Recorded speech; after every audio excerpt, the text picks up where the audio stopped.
एक ज़माने में एक किसान और उसकी पत्नी अपनी बेटी के साथ रहते थे। बेटी एक युवक से प्यार करती थी। हर दिन वो युवक अपनी प्रेमिका से मिलने आता था और रात का खाना उन्हीं के घर खाता था। एक शाम बेटी बियर लेने के लिए तहखाने में गई। शाम को वो जब बियर लेने के लिए नीचे गई तो उसने छत की तरफ देखा।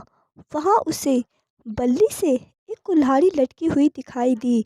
कुल्हाड़ी वहां एक लंबे से लटकी हुई होगी, लेकिन किसी का उस पर ध्यान नहीं गया था। पर कुल्हाड़ी देखकर लड़की सोचने को मजबूर हुई।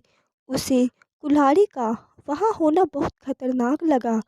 उसने खुद से कहा, मान लो उस युवक से मेरी शादी के बाद हमारा एक बेटा होता, फिर वो लड़का बड़ा होने के बाद कभी तय खाने में बियर निकालने आता, अगर तब कुल्हाड़ी उसके सिर पर गिरती तो यह कितना भयानक बात होगी। उसके बाद लड़की ने मोमबत्ती और जग को नीचे रख दिया। फिर वो वहां बैठ गई और रोने लगी। ड्रम से बियर जमीन पर बहने लगी। ऊपर लोग आश्चर्यचकित थे कि उसे नीचे से बियर लाने में इतनी देर क्यों लगी। इसलिए माँ लड़की को देखने के लिए नीचे गई। माँ ने लड़के को फर्श पर बैठे और रोते हुए पाया। ड्रम से बियर जमीन पर बह रही थी। क्यों, क्या बात है? माँ ने पूछा। ओह माँ, लड़की ने कहा, जरा उस डरावनी कुल्हाड़ी को देखो। मान लो मेरी शादी के बाद मेरा एक बेटा और वो बड़ा होकर यहाँ बियर लेने के लिए तहखाने में आए और कुल्हाड़ी उसके सिर पर गिरी, तो इससे भयानक बात और क्या हो सकती है? प्रिय प्रिय, यह तो बड़ी भयानक बात होगी, माँ ने कहा। और वो भी अपनी बेटी के पास बैठकर रोने लगी। फिर थोड़े समय बाद पिता भी इतनी देरी को लेकर आश्चर्य करने लगे। वो अपनी बेटी और बेटी को देखने के लिए तहखाने में गए। वहां उन्होंने दोनों को रोते हुए पाया। साथ में बियर भी पूरे फर्श पे फैली थी। क्या बात है? उन्होंने पूछा। क्यों, माँ ने कहा, जरा उस डरावनी कुल्हाड़ी को देखो।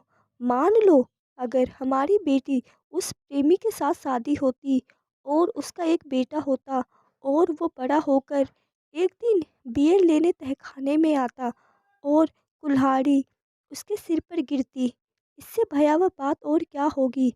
प्रिय प्रिय प्रिय, तब तो यह बड़ा अनर्थ होता, पिता ने कहा। फिर वो भी उनके पास बैठ गए और रोने लगे। काफी देर बाद युवक रसोई में इंतजार करते थक गया और अंत में वो भी तहखाने में देखने गया। वहां उसने तीनों को रोते हुए पाया। साथ में पूरे फर्श पर बियर फैली थी। उसने दौड़कर बियर के ड्रम को बंद किया। फिर उसने पूछा, आप तीनों क्यों रो रहे हैं और बियर को पूरे फर्श पर फैलने दे रहे हैं? ओह, पिता ने कहा, जरा उस डलावरी कुल्हाड़ी को देखो। मान लो कि तुम और हमारी बेटी की शादी होती, फिर एक बेटा होता और वो बड़ा होकर बियर लेने के लिए तहखाने में आता और कुल्हाड़ी उसके सिर पर गिर। इसके बाद फिर से तीनों अपना गला फाड़ फाड़ कर रोने लगे। लेकिन युवक ने हंसते हुए लोटपोट हुआ। उसने ऊपर उठाकर कुल्हाड़ी निकाली और नीचे रखी। फिर उसने कहा, मैंने आज तक बहुत यात्रा की है, लेकिन मैंने आप जैसे तीन बेवकूफ़ पहले कभी नहीं देखे। मैं अब फिर अपनी यात्रा शुरू करूँगा। जब मुझे आपसे भी महान तीन बेवकूफ़ मिलेंगे, तब मैं वापस आऊँगा और आपकी बेटी से शादी करूँगा।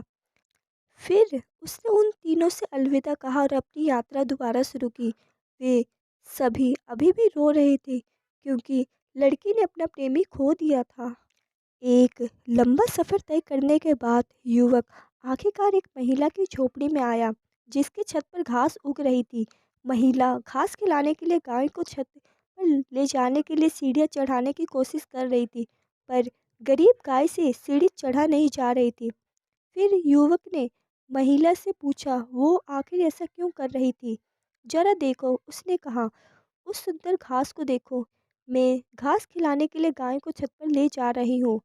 वहाँ वो काफ़ी सुरक्षित रहेगी क्योंकि उसके चारों ओर एक रस्सी बांधूंगी और रस्सी को चिमनी में से पिरो दूंगी। रस्सी के दूसरे सिरे को मैं अपने हाथ से पकड़ूंगी। फिर गाय मेरी जानकारी के बिना गिर नहीं पाएगी। ओह, तुम बड़ी मूर्ख हो, युवक ने कहा। तुम छत की घास को काटकर उसे नीचे क्यों नहीं फेंक देती? लेकिन महिला को लगा छत से घास काटकर फेंकने में गाय को सीढ़ी से ऊपर ले जाना आसान होगा।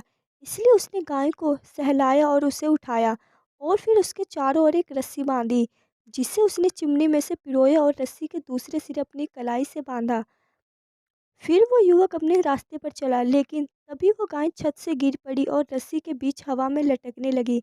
गाय के वजन ने महिला को चिमनी में अंदर खींच लिया और वो बहुत ही बुरी तरह से अटक गई। खैर, वो महिला पहली महान मूर्ख निकली। युवक आगे बढ़ा। वह सराय में एक रात के लिए रुका। सराय इतनी भरी थी कि उसे अन्य यात्री के साथ कमरे में रहना पड़ा।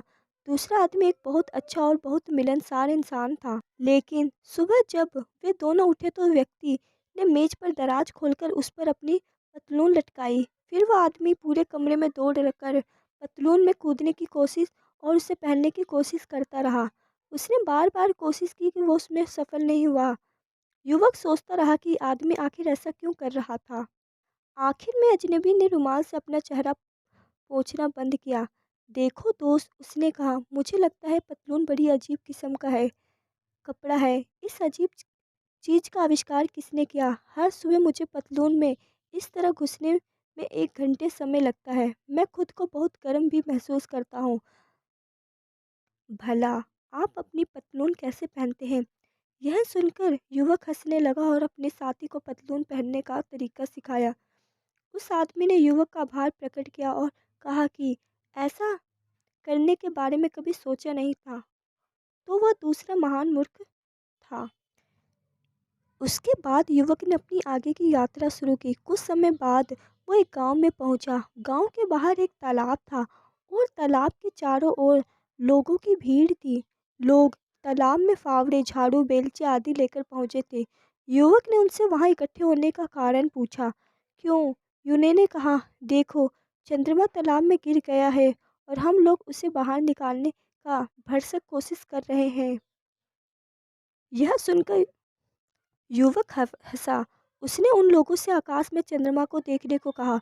उसने कहा कि जो उन्हें पानी में दिखाई दे रहा था वो तो सिर्फ चंद्रमा की प्रतिबिंब था। लेकिन लोगों ने युवक की बात मानने से इनकार कर दिया। उन्होंने उस युवक के साथ शर्मनाक व्यवहार किया। फिर जितनी जल्दी संभव हुआ युवक वहां से भाग निकला।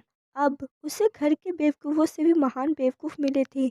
इसलिए युवक फिर घर वापस लौटा और वहां जाकर उसने किसान की बेटी से शादी की। फिर वे हमेशा खुशी खुशी रहे।